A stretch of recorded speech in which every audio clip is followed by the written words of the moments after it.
Pag-usapan natin ng T-Bats. Congratulations. Ay, salamat sa mga T-Bats natin. Ito na may kwentuhan. Nanonood ako dahil after T-Bats po ay Kaitanin Action with Boy Abunda. Yung legal show po namin kasama sila Kuya Alan at Pia. So napapansin ko, parang linggo, buwan na yata, wala si Tekla. What is happening? Tito Boy, pahingin mo ng 20 minutes. Ano po kasi Tito Boy, madami nga rin po nagme-message sa akin, sa amin, tinatanong nga kung bakit wala si Tekla for the longest time. Ito yung pinakamahabang wala ni Tekla. So, sa mga nag-aantay po kay Tekla, huwag po kayo mag-alala kasi okay naman po siya, Tito Boy. Yun nga lang, babalik na po siya, malapit na. Busy! Nag-US lang sila, nag-tour sila ni Donita. Ayun po. Kaya na That's busy. the reason why we have not seen Tekla. Opo. Na-hold po sa immigration. Ano ang kaso? Yung itsura po mismo daw. Ay, naipagtanggol ba niya? Hindi nga po eh. Oh, so ang kinalabasan ay? Hindi na po siya makakabalik. Halimbawa lamang, na-hold uli sa immigration. At sinabi ng taong bayan, sino ba ang dapat makasama ni Bubay sa T-Bats? Siyempre ako po. Si Pepita ba o We've si been friends Ian? for how many years, di Ayan. ba? Ako feeling ko wala naman sa pagkakaibigan yan. Siguro yung performance talaga. Sa galing. Sa, Iyan, sa galing. Kasi yun ang hinahanap talaga ng mga viewers. Ganito, kayong dalawa, halika.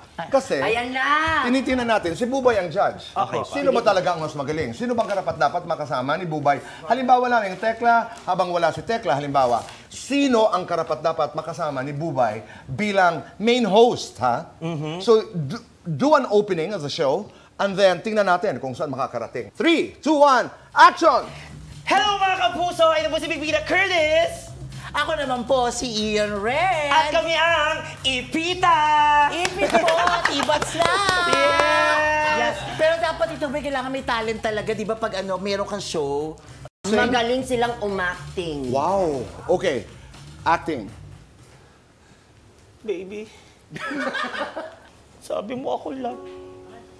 Sabi mo ako lang. Eh, sino to? Hindi ko alam. Mahal kita. Baby. May amoy. Ikaw kang ganyan. Parang mapapall sa akin si Tito Boy.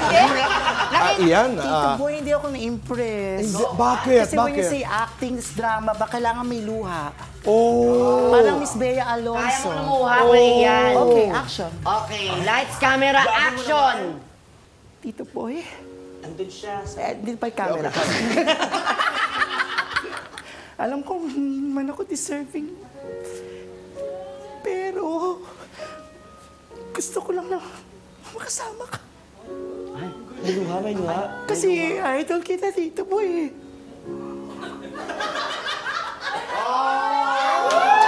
Ang galing! Tito Boy.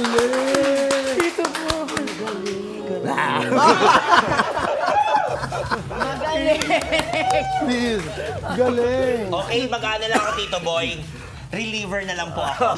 Reliever ka na lang.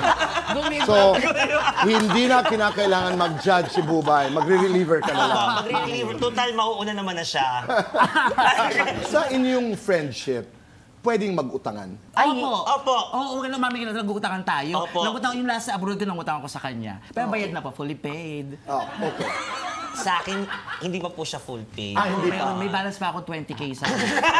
30 yun, naging 20 na. Pero importante na napapag-usapan ang pera ng magkakaibigan, di ba? Opo. Kasi may kasabihan, magpautang ka na doon sa hindi mo masyadong close kaysa sa close dahil maraming friendship ang nasisira. Opo. Sa amin naman, we were able to save it kasi, yun nga, parang ano naman po yung nangyayari, minsan siya yung gipit, kami magbibigay. Pag kami naman gipit, si Kuya Ian Red na may mga... Takes a lot of love.